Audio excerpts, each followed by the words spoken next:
moderator for Beth, Jason, Robert, and Scott. And what a great follow after Chris did the emissions portion of it. So what we'd like to do is, I'm sure all of you have a little bit of a presentation that you want to go through that has to do with some studies and some information you can provide. And I'm going to let you control the floor on that. And then afterwards, we're going to do a quick roundtable, and then we're going to have to get to some questions and answers, because I'm sure we'll have quite a few that actually pop up. So Beth, or Jason, I'm sorry, I'm going to start with you. You've got the floor, Jason. You should be able to. You should be able to share your screen. All right, let me see here.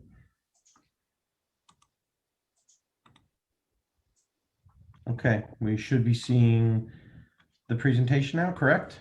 Yep, got it. Very nice. All right, thank you, everyone. So I'm going to talk to you. We each have a little part here where we're going to possibly cover some topics multiple times, dive deeper on some things. I'm going to give you a general overview on some of the concepts of the clean cab when it comes to air and surface treatment inside the cab. Just so everyone understands up front, our goal here is to educate you, to really give you the thought, to pull more ideas out of you and give you ideas on what you should be thinking about when you're making considerations and what you're going to purchase. We're not guiding you on what to purchase necessarily. We're just trying to give you the facts. So when you look at air and surface treatment inside the cab, some of the things that you want to consider, there are obviously several different technologies on the market today. And just like anything we do in the fire or EMS service, there usually is more than one right way to do something. So you need to consider how these technologies work, what their effectiveness is, what type of testing they have, and make yourself educated. There's lots of ways to educate yourself. There's lots of white papers out there on the market on this. There are lots of people that will talk you through the different things. Of course, salesmen want to sell you their product, but most of us in this industry, I think, understand how this all goes together, and we're going to give you the facts and not just a sales pitch on things. It is ultimately important to realize that in the end, it may be a combination of these things that works best for your apparatus. So the questions you want to ask yourself when you're looking at air and surface treatment inside your cab: do you get protection around the clock from it? So is this the type of system that I have to take the vehicle out of service, treat it, and then I can bring it back in service, or do I get protection around the clock? Is there third-party testing? If there is third-party testing, you want to get your hands on that and you want to look at it. You want to see what they tested in. Did they test in what is referred to in the industry a shoebox? Or did they test in an actual chamber that simulates more the size of your cab? We know we can disinfect some things in a really small area, but can you do it in a large area? That's important consideration when you're talking about your cab. Is the manufacturer registered with the EPA? A lot of false claims made on the market. The EPA won't necessarily certify a product, but they will certify a manufacturer and what they're doing. Does the system treat both the air and the surfaces? We're going to look at some treatment or some different systems that just treat the air, and then we're going to look at ones that treat both. Can you occupy the apparatus while the treatment's going on? That comes back to the do you get around the clock protection? So can I occupy it? Is it safe to my crew? Am I going to cause other health issues for my crew? And then what type of maintenance is involved? How often do I have to service it? What does that service involve? Probably one of the last things, one of the last bullets on the screen here, and one of the more important ones, is what specific viruses and bacteria and carcinogens have this system been tested on? It's very easy to say that a system is effective against carcinogens. Well, if someone's effective against one carcinogen and hasn't tested on anything else, it's easy to make that statement. You want to be looking in more deep on what exactly have you tested on and why do you feel you're effective on other things. We're going to briefly walk through some of the technologies on the market today. So one of them is the UVC light disinfection devices. These are very common, got their start in the medical field. They are effective. They can work. I say can because there are nuances to them that you need to consider. Shadows are a big issue. If I have a UVC type light bulb device and I cause a shadow. So let's say I have it in my cab and I'm worried about disinfecting my seat, and I turn that light on. Well, if I threw my coat over the seat, I'm not going to disinfect underneath that coat. I'm not going to disinfect in the area underneath the seat because there's a shadow cast there. So that's something very important. Most of the UVC lights that have historically been on the market are not safe for human exposure. They can be harmful to your eyes, they can be harmful to your skin. So if you're really blasting the inside of your cab with UVC, you have to be out of the apparatus when that's running. There are newer LED technologies coming out right now that are safe for your exposure. There are boxes on the market. A lot of times we refer to these as bug zapper type of technology, and it's not a knock on the technology, it's more just the way it works. So this box has a UVC light inside of it. It's pulling bad air in, it's blasting that bad air with UVC light and some mirrors to really disinfect all the air, and then pushing fresh air out. It works from the standpoint of, if I get bad air in, I'll get good air out. The question you have to ask yourself is, how long does it take to turn over the air in your cab? What happens when you open a door or a window and you introduce a different air into the atmosphere? You must get the bad air in order to disinfect it. It's not pushing anything out into the atmosphere to do work in the atmosphere, and it will have no effect on surfaces. One second here. HEPA filters have become very popular. One of the drawbacks in our fire apparatus with HEPA filters was a lot of times we're not pulling fresh air into the cab, we're recirculating the air inside, and our HVAC systems weren't very accommodating to add a HEPA filter into it. A lot of the OEMs have tried to find ways to add a HEPA filter in. HEPA filters will capture, if you're using the right filter, they will capture most of the particulates that you're looking to get out of the atmosphere. Again, same concept. I must pull them through the HVAC system to capture them in the filter. And keep in mind, the filter is not neutralizing the bacteria or virus, it's just capturing it. So then I need to change that filter in a certain time frame. You want to look at what's involved in changing that filter. Is it accessible? What do the filters cost? How often do I have to change them? Things like that. Fogging systems have been used extensively through our industry. Fogging systems, again, very effective. They're using hydrogen peroxide to treat the air and surfaces.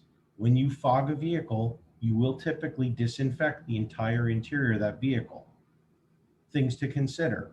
Takes about 20 minutes on a common system to fog the inside of an apparatus.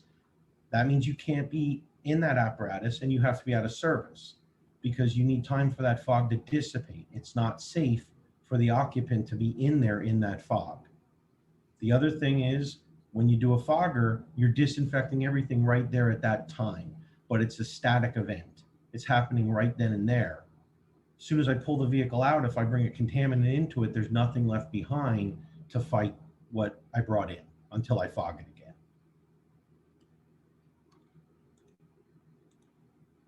Ionizers have been around for a long time. The way an ionizer works, it puts positively and negatively charged ions out into the atmosphere. They then attach themselves to VOCs or things like viruses and bacteria. One of the knocks on ionizers are not typically known to neutralize a virus. Ionizers attach to a virus and make it much more filterable. They make it sticky, essentially. So it will stick to a filter. It will stick to the wall or the floor, but they don't necessarily neutralize it. They have more effect neutralizing VOCs.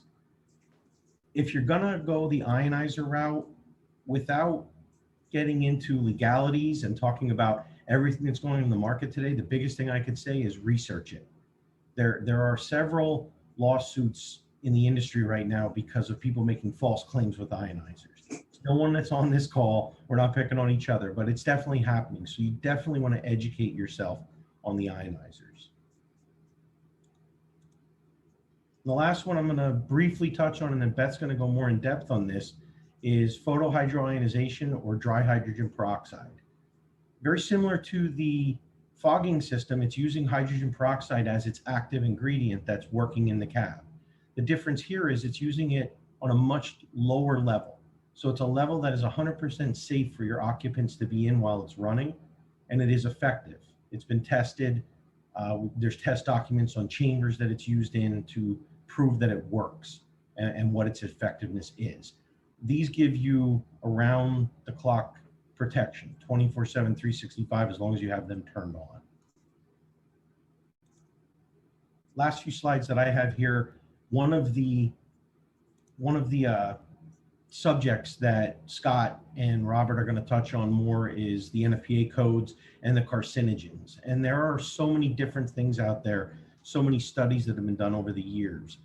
One of the things you want to educate yourself on, and this one's not easy, is what carcinogens am I worried about?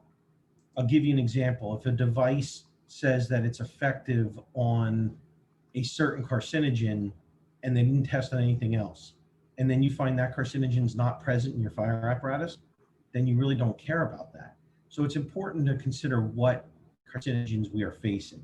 One study, and the studies listed on the bottom of the screen here, pretty much narrowed it down to 3 major carcinogens they were finding on the firefighters' gear and skin after they came out of the fire.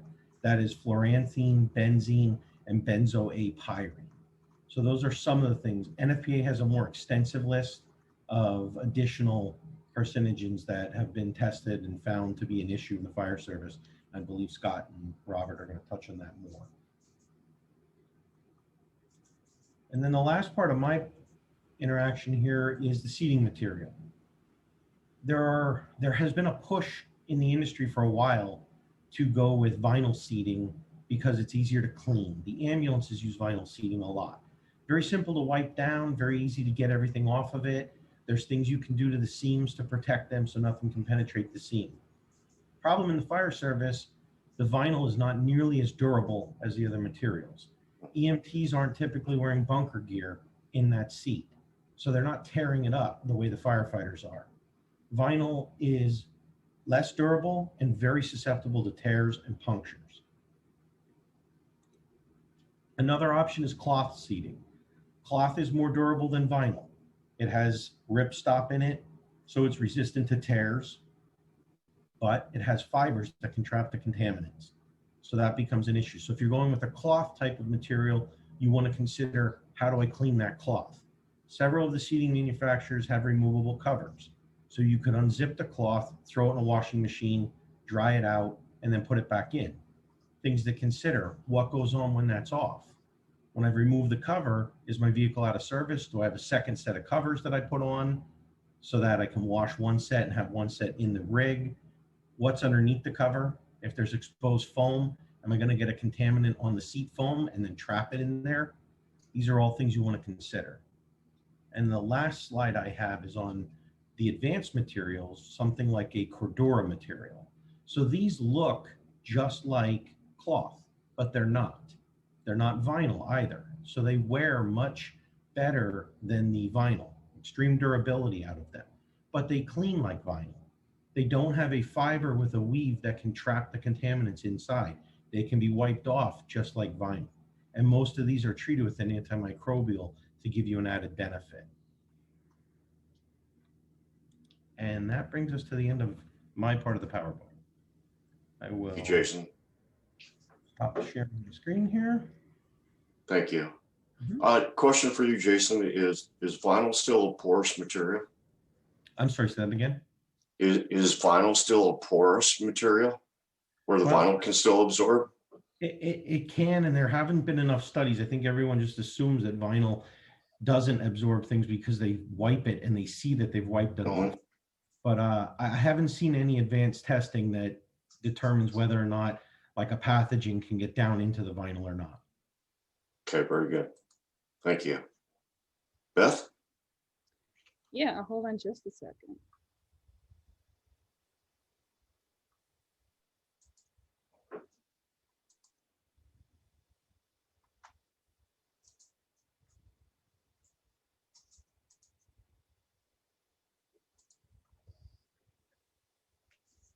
All right, can you see my slide?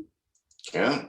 All right, before I get started, I wanted to make a few comments on, to to go along with what Jason had mentioned, as far as the vinyl seats go, they may or may not be porous, but you inevitably always get rips in them. And so they have found MRSA and other, contaminants and bacteria within that foam. So I'll be talking about the dry hydrogen peroxide that both Jason and I work with more often than not, and it's able to get into those the foam area behind the vinyl as well. On the foggers, sometimes they'll use a hydrogen peroxide spray or a gas. Sometimes they'll just use more chemicals, so you're putting more chemicals into your environment as opposed to getting rid of them. So they do what they're supposed to do, but there's, again, you've got downtime, you need to deal with that. And then the filters, sometimes you've got the filters where the guys just are not changing them often enough, and we will sit there and act as a breeding ground for more bacteria. So the neat thing about the dry hydrogen peroxide is that it will keep not only your air and surfaces taken care of 24/7, but also help purify your filters. So I just wanted to mention that real quick before I started. I have been serving first responders for about 12 years, trying to keep them safe and so they can focus on the pressing needs of saving other lives. But whatever doesn't kill you makes you stronger, right? Sometimes it just kills you. And the problem that we've got now between carcinogens and the pathogens, and we've got COVID, there's a lot of things that are happening right now that are just, hampering us being able to serve the way we want to. 9/11 happened, the ever increasing cancer rate for firefighters. And we've lost so many people to targeted attacks and to COVID and to PTSD. And so there's so many things that are going on in that environment. And what I do is just try to help from one side of it to help protect them so that they don't have to deal with so much. Technology has changed quite a bit over the last couple of decades. And this is my favorite quote is, without deviation from the norm, progress is not possible. Things keep happening. The world is changing faster and faster and constantly sending things our way that we have to deal with.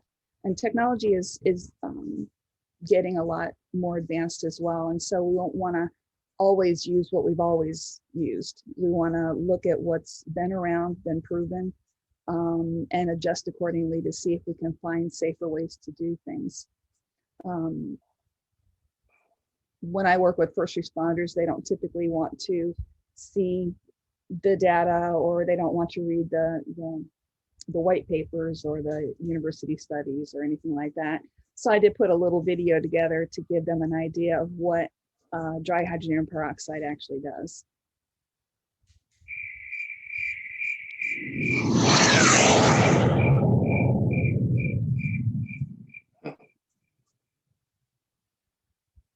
First responders like things that explode.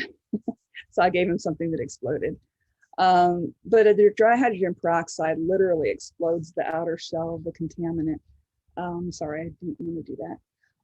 But NASA came up with the precursor to this technology decades ago, and they took titanium dioxide and UV light and the oxygen in the area, and they created this technology that basically creates a dry hydrogen peroxide. So when this goes out into the environment, it's attracted to the contaminant from that positive negative charge and literally explodes the shell of that pathogen or that contaminant on contact.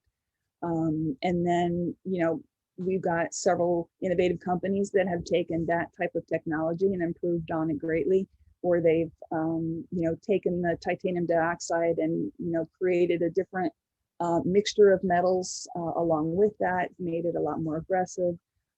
So these things will treat pathogens where they first appear instead of having to go through a unit to be treated.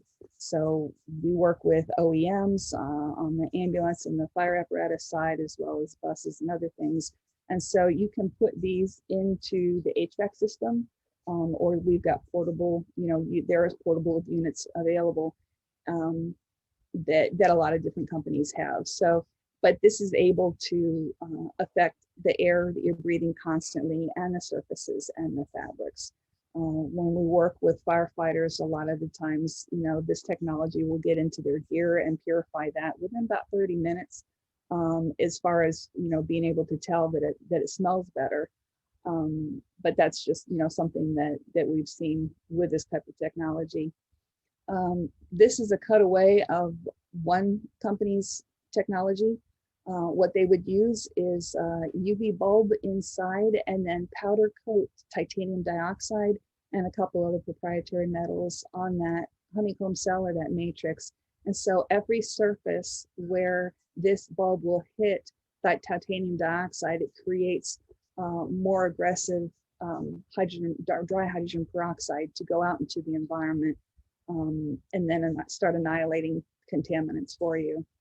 The big differentiators between this type of technology and UV bulbs or misting systems or ionization is that this is a continuous microbiocidal and sporicidal activity. It is completely safe while occupied. It's actually very healthy for you to breathe. It is green technology. There are no toxins, there's no chemicals along with it. You've got no byproducts or residue that you have to worry about.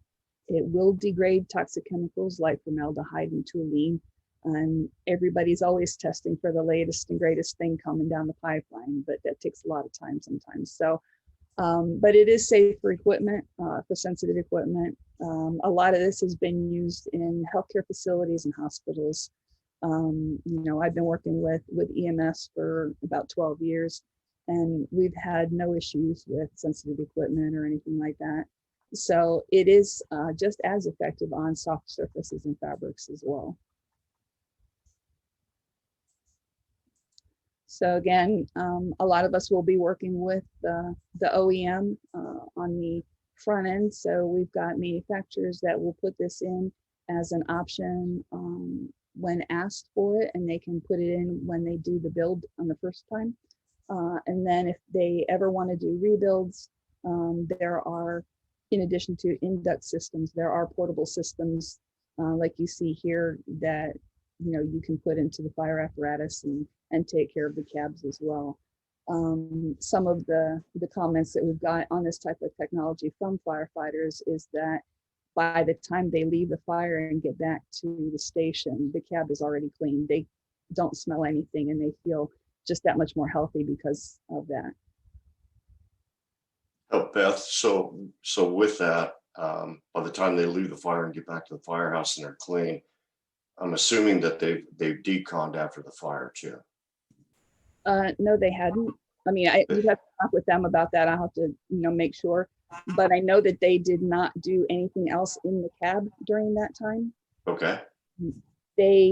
And again, we've not got the studies to show on the fire apparatus side. We do have studies on the ambulance side so far, but these guys are taught that if they smell something, there's still something there. So from that perspective, they're very pleased with the fact that the truck smells new, like all the time, and that they don't smell anything by the time they get back to the station. So obviously there's a lot more testing that can be done, and we can finalize and prove a lot more things as the months and years go by, but it's a good start. There are also industrial ionizers that could help with particulate control in the holding bays. So I know that, there are ionizers you can get at many different places, but you would typically install them towards the top as high as possible and towards the nearest source of the worst pollution. And that will help handle the particulates in that area as well. This is just an example of an HVAC system in a hospital, but the same would apply for fire stations. A lot of these products will have induct units that you can put right at the plenum of the HVAC system and show that depending on how much square footage you need to take care of, you would put the appropriate one in there, and then you can have the entire facility outfitted 24/7. So not only are you able to take care of your gear and your fire apparatus, your ambulances, the diesel fumes out in the bays, but you can handle, you know, the space in your in the stations as well, so that you don't end up having to take a lot of these contaminants home to your family. So that just gives you an idea of, you know, how a lot of those work. One of the things you need to be careful when choosing a product for this this style is you want to make sure that whatever product you're looking in is not going to hamper the airflow in the HVAC system. There are some products out there that are larger or don't just, you know, they sit on the side, or they may be bigger versus smaller. You want to make sure that whatever you put into your HVAC system will not decrease the rate of the airflow through that system. A lot of things that we've been able to do with this type of technology is disaster preparedness and response. A lot of this technology was used after Hurricane Katrina and Harvey. It does a number on mold remediation. It gets rid of not only the contaminants or the, you know, pathogens and the viruses that it's been tested on, but it handles molds and mildews and a lot of the VOCs that we can list later. So in an environment, especially in the South, where you've got humidity and just a lot of places that are, you know, when the fire stations smell more like a locker room instead. So you can bring this type of technology and just, you know, take care of those things as well. And we've done a lot of work with National Mass Care Exercise, working with the FEMA and DHS and just different people working on their teams to realize how this technology can play into other industries. And it's been amazing to watch. Very good. I guess that's it. Thank you so much. Robert, we give the floor to you.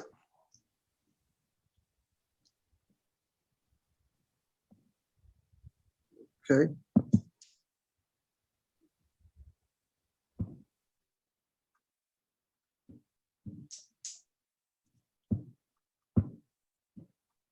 Having trouble sharing the screen here. Looks like you're going to get it here.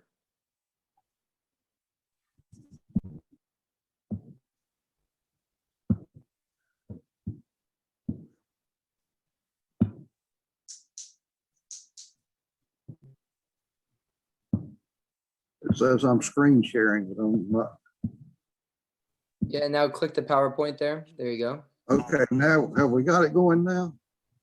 No, go down. Click your PowerPoint down below.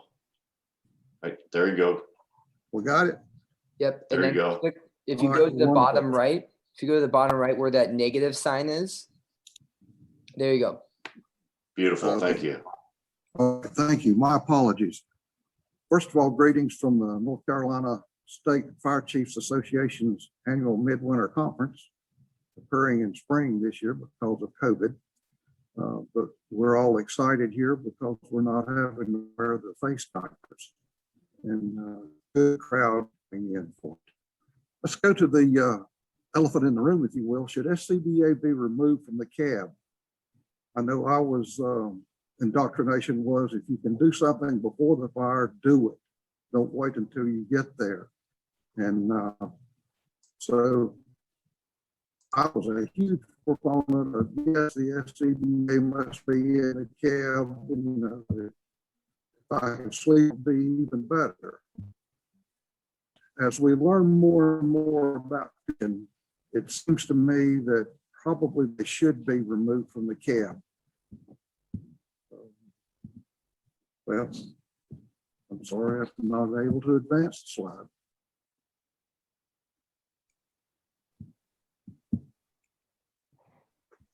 Try clicking it or pressing the right There button. we go. Clicked on it. Yeah. So there's a study that started right before COVID with Jeff Stoll, the International Personnel Protection, probably the expert on the planet when it comes to PPE and contamination. And he's doing a study with Fairfax County showing, trying to find the best ways to clean the SCBA. And what they did in this case, to took this picture image from a video, but they're spraying the firefighters down with a product called Glow Germ. Then they take them through preliminary exposure reduction, i.e. gross decon.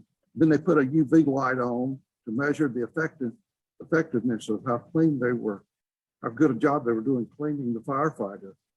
And what they found was the SCBA was really not getting cleaned all that well. And it's an ongoing thing that perhaps there has to be a different way to clean SCBA than other parts of the PPE ensemble.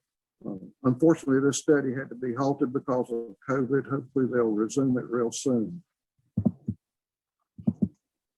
So if you do take the SCBA out of the cab, by the way, I know of at least one major part took them out of 20 years ago, and they wouldn't dare put them back in because other benefits, a more comfortable ride, less contamination.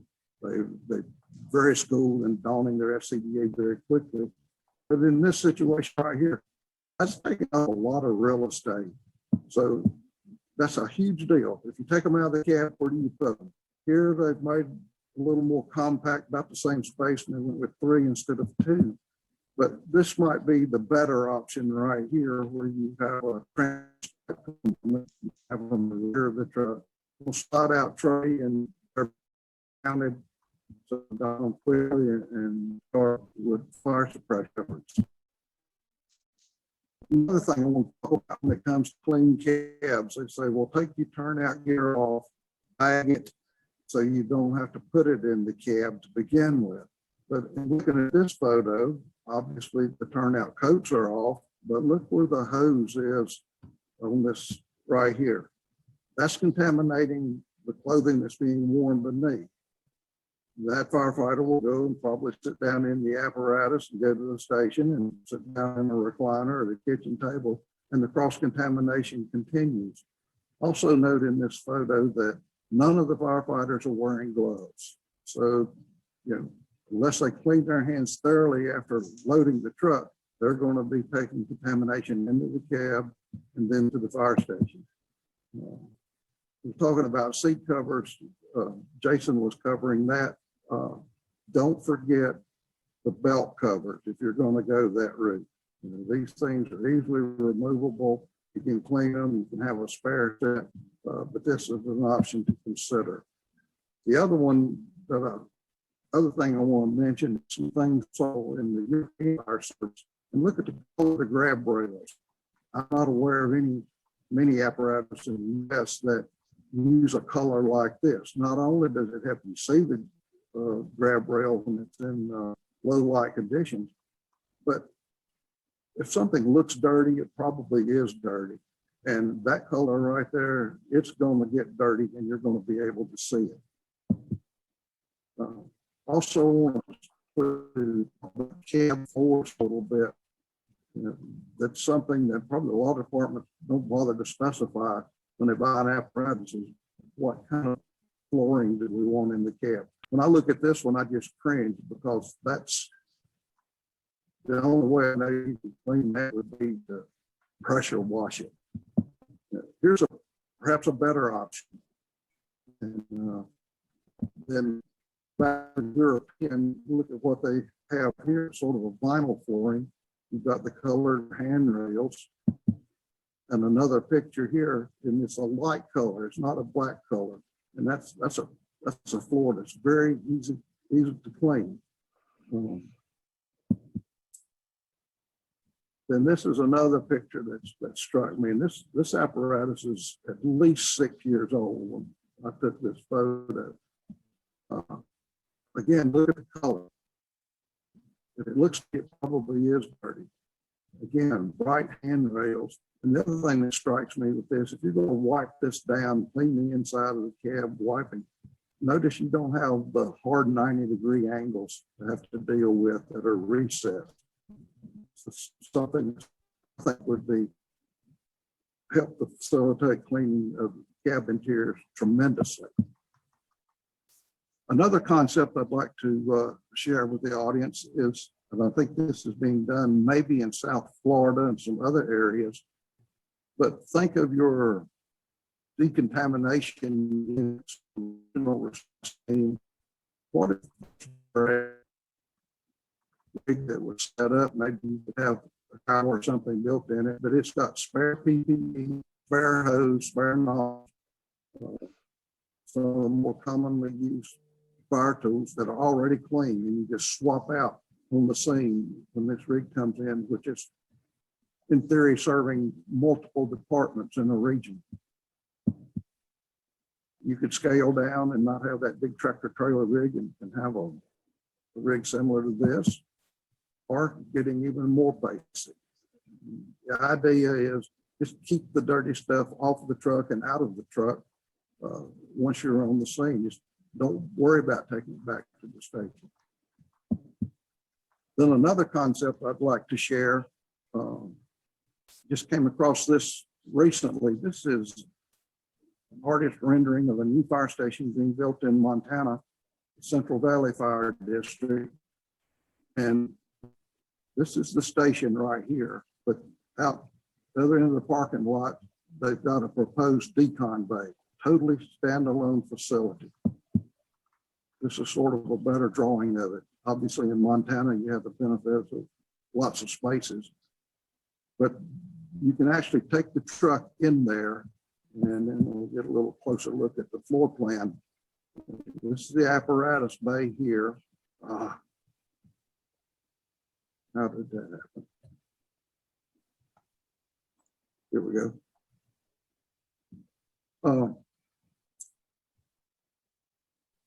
And you've got a decon sink right here. Can't see it, Robert. Yes. Can't see the slide. Oh, I'm sorry. Let me try. It says on screen sharing. But anyway, I'll just describe to you. They've got shower facilities in this. They have a pressure washer for cleaning equipment. One thing about their shower facility, it's a steam shower, which I was watching people not do, because that opens the pores of the skin to more absorption of carcinogens in. In fact, the current science says when you shower after going to an event, the colder the water you use, the better off you are. Okay. And then just sort of, I guess, take advantage of this facility. They also have a place for storage and lawnmowers and things like that. And the other thing I'll point out is that's where they have their SCBA compressor. And if you go a route like this, make sure that you've got positive pressure ventilation into that room and that you're not getting contamination in there that could eventually get into the breathing air. So that concludes my presentation. Sorry for the hiccups on showing the slides. It's quite all right. Chase, Scott, take it away, buddy. And then we got a bunch of questions coming in too. Excellent. Yes.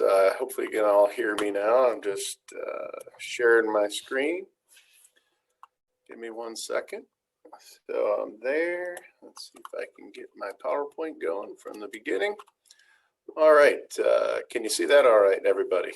Yes, sir. Excellent. Excellent. So Scott Beecher, pleasure to be here. We've definitely done quite a bit over the years with FDSOA. I represent FEMA on a few presentations over the years on clean cab design, and also represent FEMA on NFPA 1585, which is a new standard coming out on contaminants and contamination control. I'll talk about that here briefly. But before that, again, I just want to say, Kevin and Brian, thank you both so much for all your work in putting this program together for us today. And of course, it's awesome to be presenting with Jason and Beth. And of course, Robert and I have been doing presentations for a long time together too. So definitely an honor to be here with everyone. And thank you all participants for being here and listening to this. John Witt kind of made a comment earlier in the text messages that, clean cab, or is it cleaner cab? Dr. Gavin Horn is someone I've done a lot of things with over the years, and he's very active in a lot of stuff, originally with Illinois Fire Service Institute, but now other areas as well. But how clean is clean? And I think Is it a cleaner cab? Yes, that's what we're looking for. There's no panacea. There's no perfect answer. Jason was talking about this too a little bit. It's what we can do to make things better individually with each of our departments, each of our team members. How do we take a look at everything that's out there, the different technologies, but also there's a lot of simple things that we can do on a daily basis to really help make an impact and limit our exposures. The new 1585 NFPA standard is going to be contaminants and contamination control. It's in draft development now, so there's going to be some of the next processes. There will be a stage where it goes to public comment prior to it being a new full standard timetable. Obviously, everything that's happened with COVID kind of pushed it. We've been trying to do a lot of the meetings and things through Zoom. Again, I'm actually representing FEMA on 1585, and I actually am a task group lead on the chapter on vehicles. So there will definitely be a lot of aspects on vehicles and how to gross decon, which now we're really talking about more different aspects of gross decon, and not just that, but more preliminary exposure reduction and things, efforts that we can take, not just in design side, but actions and what we do throughout the day of all the events that we're doing. So moving forward, one of the other things too that's out there that's a great document and tool, VCOS and NVFC, VCOS Volunteer Combination Officers section of IFC and National Volunteer Fire Council collaborated together with several other groups to develop the 11 best practices for firefighter cancer prevention. So we do have there's posters that are available. We get these out. We have some cards too that we give out in our booths at trade shows and events. But later on, I have a link that you can actually go to and download both of these documents, the Lavender Written Report and the poster, and really share it. We're going to really kind of go through a couple of these things that tie into, the whole clean or cleaner cab and what you can do on a daily basis to try to help impact that. Best practice number 3 in this is really a little bit more detail on preliminary exposure reduction, gross decon, and using soap, water, brush. A lot of things that we need to do on scene before we're getting into that cab.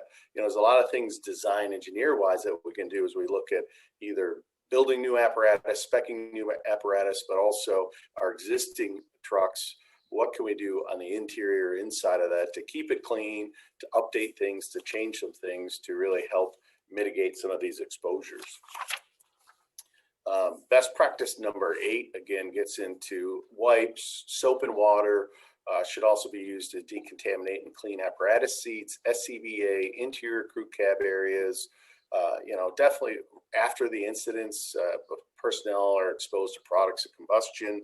We've talked about that. There's a lot of different studies out there that, we have a lot of the resources available through FEMA, through our own website as well as through FDSOA.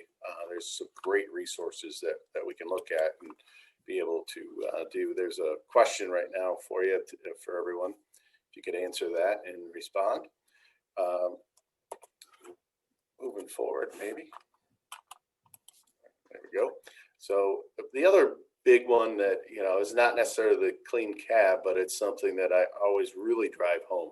And with the Lavender Written Report, actually, we shared that document, and we wrote best practice number 9. It's about annual physicals.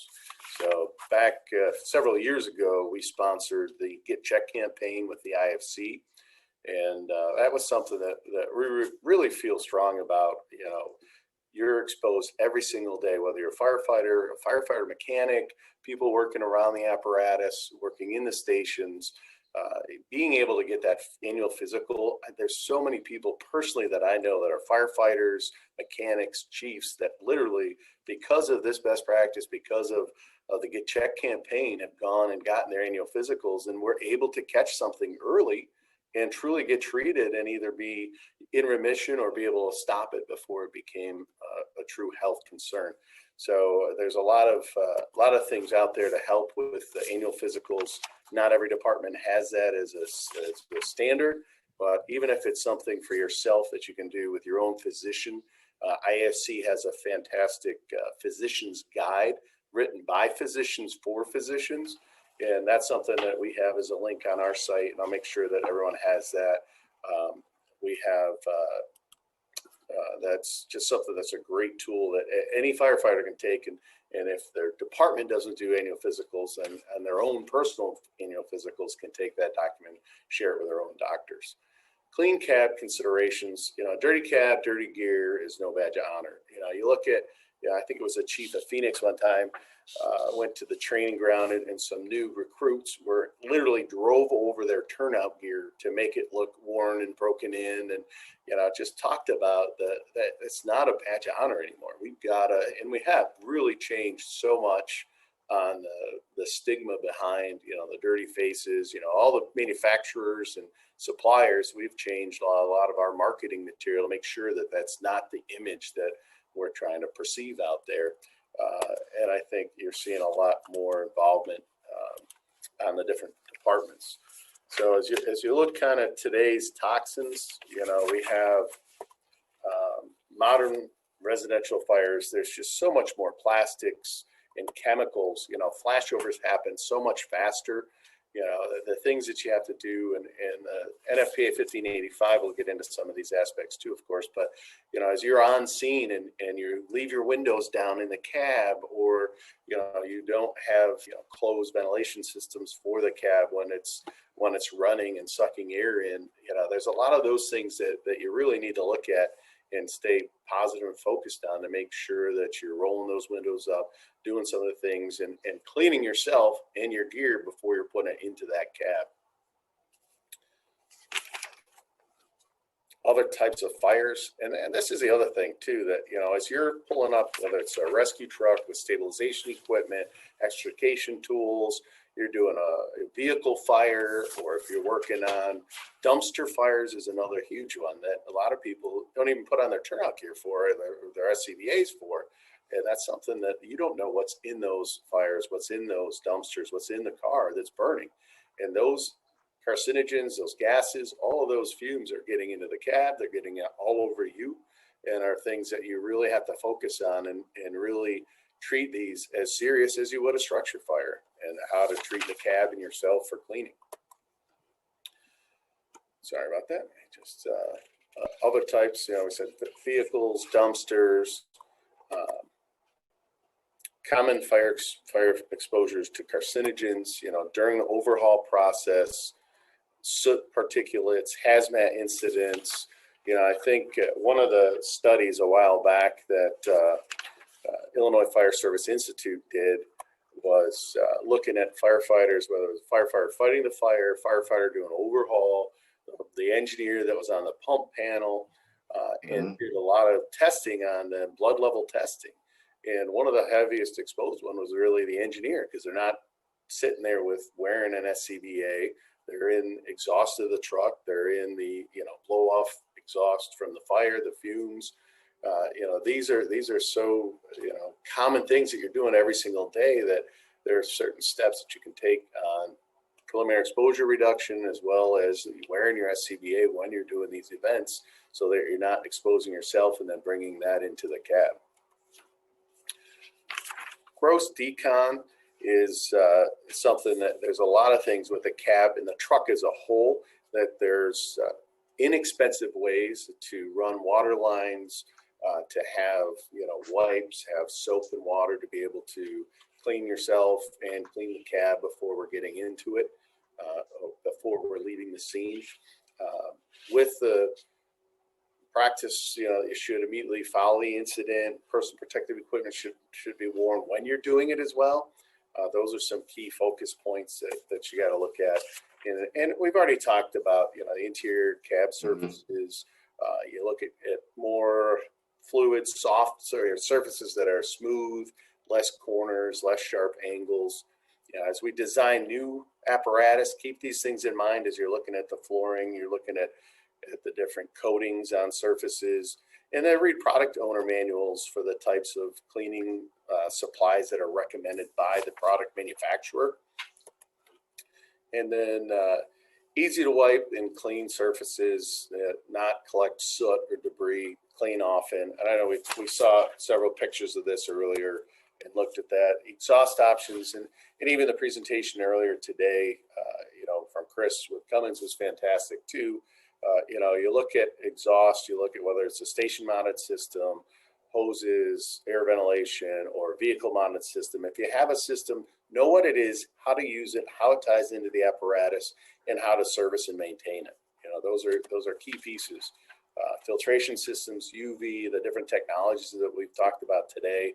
There are a lot of them out there. As Jason said, do your research. There's so many different studies on these, and we're continuing to look at new studies, new ways to present things and really have that detail in front of you. Forced ventilation, we talked about those. Just trying to keep scanning through here a little quick just to stay on top of time. Appreciate that. Yeah, definitely. Again, some different pictures. There's literally no perfect sample or perfect clean cab or cleaner cab. There's a lot of different options, and that's what we always try to present on, is showing different pieces, showing you the tool, where you can go to see the different things, and then picking what's best for you. I think a deep clean of the apparatus inside and out needs to happen more frequently than it has been. Getting into opening the slides and the trays and really getting into those other areas to keep it clean and do that more frequently, utilizing the right tools for it again as well. We have right here, I've got our website for a link for the 11 best practices for firefighter cancer prevention. We do have other stuff on clean cab through this. As we said, FEMA's done a lot of presentations. FDSOA has done a lot of presentations on this. So we'll make sure that we get a lot of those resources available to you. And with this too, we just want to make sure that you do something now. Start now. There's things that you can do that are not costly that you can start today. Take that effort, make that step now to start doing some of these things. And then really the last couple of things I wanted to point out quick, are some of the Firefighter Cancer Support Network. Obviously, University of Miami, as you see here, is part of the Florida Firefighter Safety and Health Collaborative. They do so much to really help get documents, get studies out there, and get tools in your hands. You look at the Fire Service Occupational Cancer Alliance and NFFA and what they do. So, the best thing you could do is start something now, get involved in things, be a part of this, and really get in front of it and make an action now. As Paul talked earlier, it's acting. It's starting something now to really makes a difference to keep things moving in the right direction. Okay, Scott, so let me jump in here and I'm going to do a roundtable because we only got about 5 minutes left. Thank you. And we got a bunch of questions rolling in. I actually had somebody text me a question with that. And what their question is can you ask them how to protect SCBA regulators from contamination of the particulates that get in compartments? That seems to be another exposure point, not just the SCBAs, but the regulators. Anybody have any idea on that? I would think the short answer would be to bag it. And that's about the only thing I could think of. If you're talking in the compartment, you don't want to get anything inside the regulator itself. That's then going to blow in through your face mask. I would say you'd have to bag it. Okay. It would also be in the cab too. There's a lot of those that are in a cab. Scott, you probably saw in here too, does 1585 have any protection for EVTs and maintenance facilities? Yes, so we do talk about that and have some processes that will have details on how to clean apparatus prior to taking them to be serviced or out of service. So there will be some information on that in both the vehicle chapter, but also more on the operational aspect. Okay. And then let me ask the flip side to that. Should it be deconned and cleaned out when it's done from the shop, going back to the firehouse? If there's some exposure that happens and, if the truck is sitting inside and running without any exhaust Right. protection or anything, again, anytime that truck's running, the windows are down, the doors are open, you could be exposing it to carcinogens from the exhaust, especially on older apparatus. Okay. I'm going to go to Beth and Robert over here. And there's a question that came in from Brian Toth. It says, if the apparatus floor smells like a campfire after the crew comes back from a fire, how much danger am I in? If you can smell it, there's something there. There's something in there, correct? Correct. Yes, the Illinois Fire Service Institute when they were doing one of their controlled burns, they did a study and they actually just sort of created a mock cab and they put equipment in there and left it for about 15 minutes to simulate the return to the station. And they found out that there was significant carcinogen that could be a health hazard just from the off-gassing, not from touching anything, just the off-gassing. Right. So Beth, I think what you're talking about is one of those ionizers in the bay of the firehouse. Mhm. Would maybe help eliminate that. Yeah, it will definitely help. It depends on how large the area is and which ionizers you use. And we've only been doing that for the last few years, not as long as we've done, other things with ambulances. But we use these units typically in casinos and bars and smoking, other areas, so that they can greatly reduce the particulate matter on those as well. So Sure.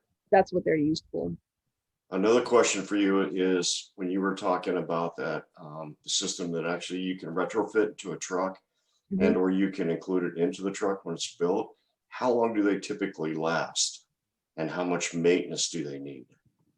Okay, so I've been doing this for 12 years, and the units that were bought 12 years ago are still in service. Yeah, our products are made in America. They're very firm and very sturdy, so they're not going anywhere. What we suggest is changing out that cell on an annual basis. What you can do, if you're not sure when it's time, you can always take the cell and hold it up to the light and see if it's clear or if it's dark and cloudy. If the UV bulb part of that is starting to get dark and cloudy, then it's time.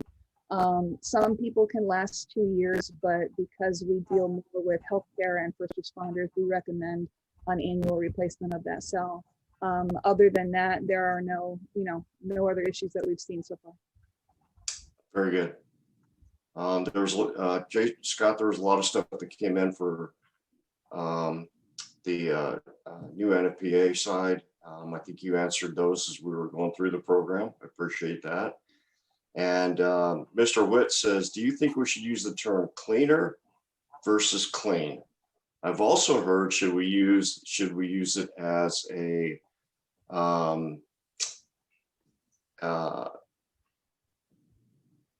I just lost a word, believe it or not. Anyways, cleaner versus clean.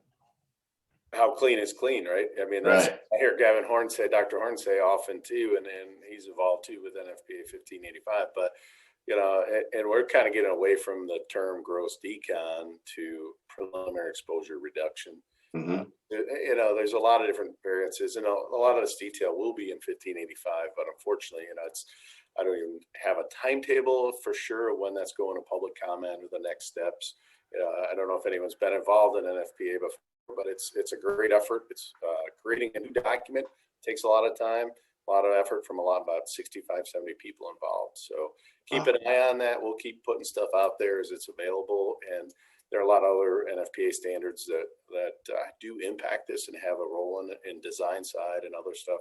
My contact information was there. If anyone wants to reach out to me ever on anything, I'd love to share everything I have with detail.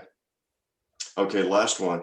Jason Nicholson says, locking out the fresh air has dropped our smoked out cabs dramatically.